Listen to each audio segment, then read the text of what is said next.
Hey everyone, welcome back. In today's video, I'm going to show you how to download and install this new file 4.0 into your computer in a very simple way.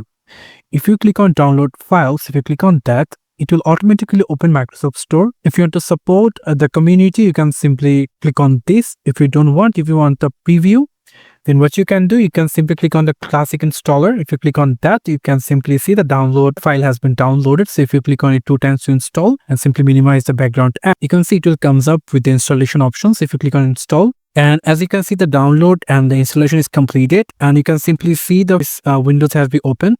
So basically, it's an alternative of File Explorer, better than File Explorer. You can see after updates, File Explorer sometimes gets slower, sometimes it's get stuck, and there are lots of problems happened.